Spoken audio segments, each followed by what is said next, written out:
Welcome into Ben's Restaurant. I'm Chris Colucci, Coach Armeni, 5-0. I saw a stat last week that it's like '08 since the last time Western Reserve started 4-0. I don't know when the last time they started 5-0 was. You guys are on a roll. You're doing very well. Coming off two huge wins with McDonald and Lowville. Lowville beat you guys in the playoffs last year to eliminate a really good senior class, and now this year you guys put it to them. 41-22, I think, was the score, and you guys were really committed to the run. It worked out very well. Talk to me how your kids played Friday night. Sometimes, honestly, I don't really keep track of what week it is and what the overall record is, because you got to really believe in what you're saying and practice what you preach. And I tell the kids that I only care about one thing. I want to be 1-0. Every week you kind of restart the game plan and go through your process. So, it's kind of, best case scenario this so far into the season. So we're obviously happy about that, but we still have a lot of work to do. We are an unfinished product. As nice as it is to beat a good football team by a couple of scores, there were lots of things to improve upon. We had some blown assignments, we had some technique issues, and we haven't had to dig very far into our playbook either. So those are some things that, when you have to do that, you want your kids to react positively. So there's still a lot to work on, there, but, so far so good. Obviously, I'd rather beat 5-0 than 0-5, and anybody who tells you different is lying. But it was a hard-fought game. Lowville never goes quietly. They have tough kids. They've had a lot of recent success. So we thought it would be a battle going in on their homecoming night. And it certainly was that way. Our kids responded well. They performed. Played tough and physical, but also clean. And we're able to limit our mistakes, which was always a good thing. This week playing Camel, I remember just talking before. I think going into week, I don't even know. I lose track, but McDonald, Lowville, Camel, Springfield are going to be. It's going to be a tough stretch for you guys. Yeah. You don't get any easier with Camel in this MVAC. No. Continuing going strong. What do you guys see in Camel coming up this week? Honestly, I a lot of improvement. Coach King and his staff do a great job. They have athletic, physical football kids, which Camel's always had. For decades, it seems like they always have, that prototypical kid. So they do a great job. I think that they're much improved. They've played some good football teams. They've won some games. They've been close to winning a few others. So I think that they're a formidable challenge for us. Our kids have gotten used to, over the last couple of years, of it just being a playoff football week every week. And that's nice, because then all of a sudden, during the postseason, it's not some big surprise. They're just used to the grind. So we expect this one to be another physical game. I wouldn't be surprised that this is another homecoming game, in Camel. And anytime that you travel there to Napick Stadium, you got to fight your way out. I've played there as a player. I've been there as a coach for years and years and years, and that's what we've been telling the kids all week long. So we've had a couple of good days of practice, so we're kind of going down the right road right now. It's hard to comprehend this next thing I'm going to say, but we're halfway through the regular season. Yeah. This season's flying by like every other season. I'm sure we say thousands of times every season, the season's flying by, but this one, it truly is. We're already in week 5. Yep. What are some things that you've seen really well, that you guys keep doing really well, and what's some things that, we've been weak at, but we need to get better? Well, defensively, our run defense is pretty stout. We have big physical linebackers who get after run carriers. Our defensive line has done a great job. There's some question marks there. We've had some guys step up. You interviewed one of them tonight. Alton Ramsey has plugged and chugged on the offense and defensive line and done a great job. Caleb Sin, who didn't play this past week, but will be back for Camel, has done a great job. He had a couple of TFLs a few weeks ago. Isaac Burnett, you knew what you were getting with Isaac. He's done it before on a varsity football field. But Jackson Young, one of our captains, a kid who stepped in as a sophomore for an injured senior, has really, really done a great job. So, I can't say enough about our ability to run it. And we have 2 safeties on the field, in Chris Pater and Jack Darney, that are basically linebackers. Yeah. Man, they come up and feel nice.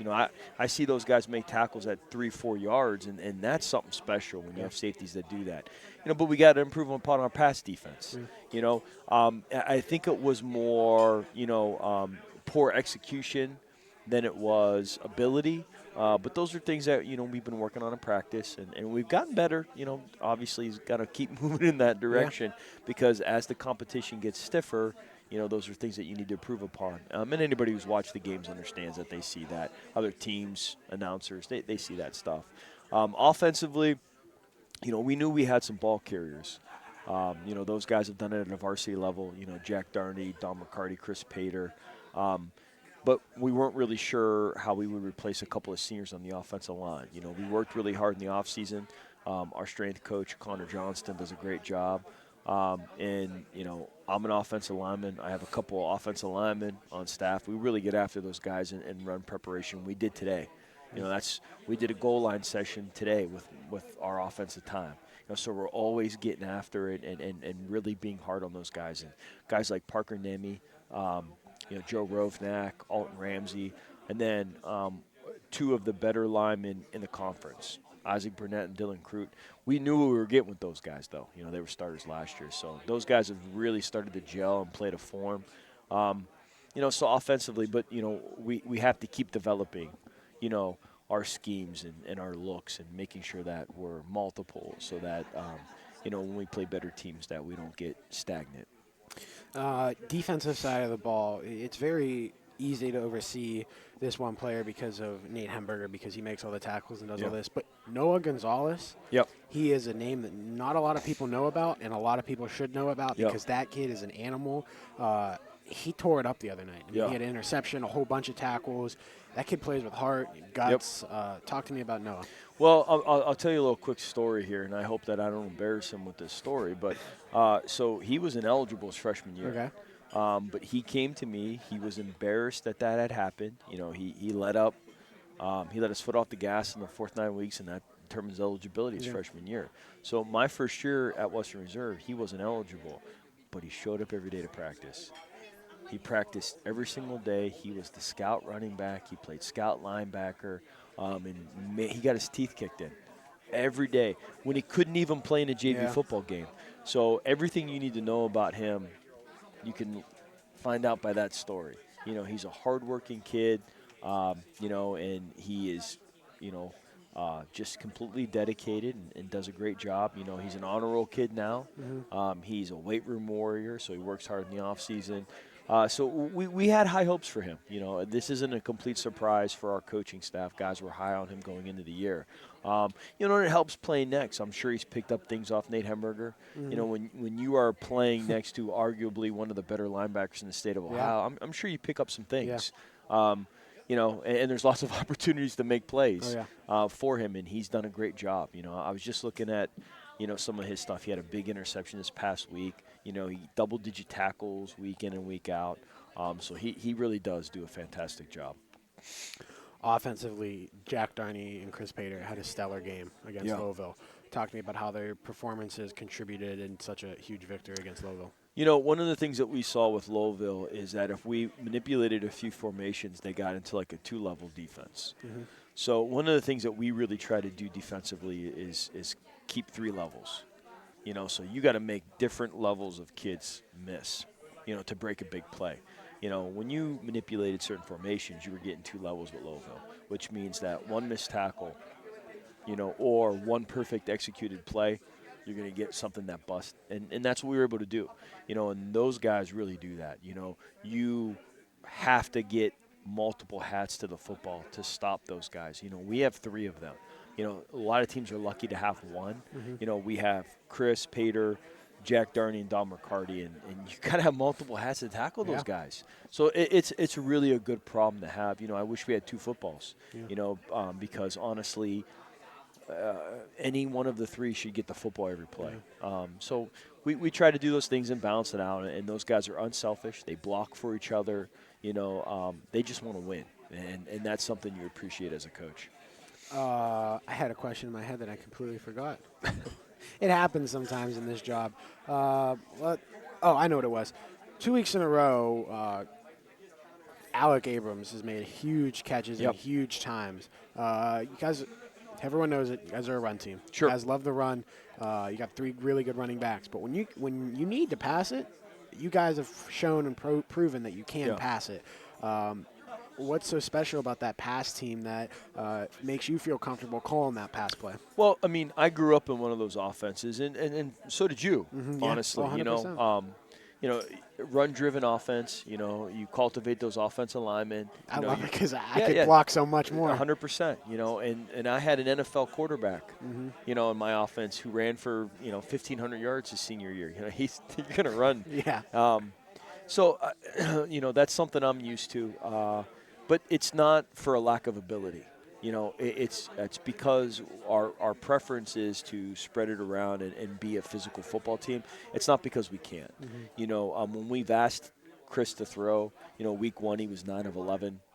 He threw for 160 yards a few weeks ago and a couple of touchdowns. So when he has to do it, he's very capable of doing that. And we've told those receivers, those guys want the football too. So, they always tell me, Coach, I'm tired of blocking. Can we throw a pass out here? And it's like, well, when the situation presents itself, that's what we're going to do. Anybody who knows football understands that too.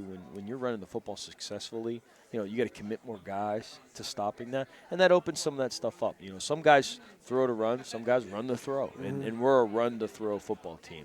But we will take what they give us. And Alec has stepped up.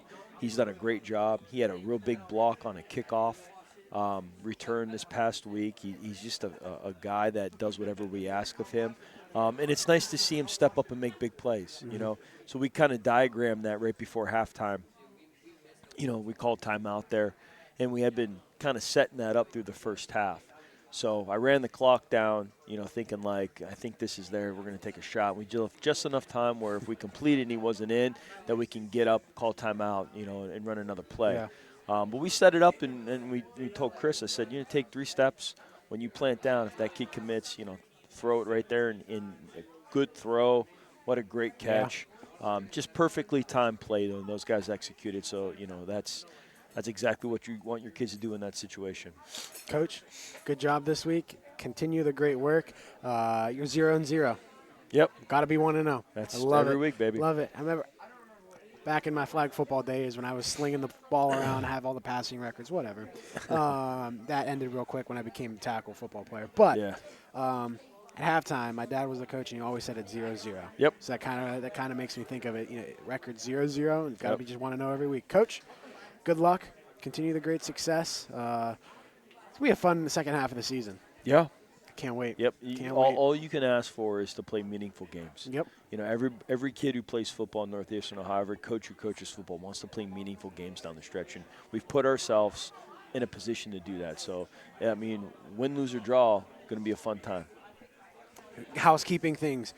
We're in week 6, correct? Yes. So week 7, Springfield at home. Yes. Ben's is open till 11 o'clock. Come out, show some love. They support our kids so much. They support YSN a lot.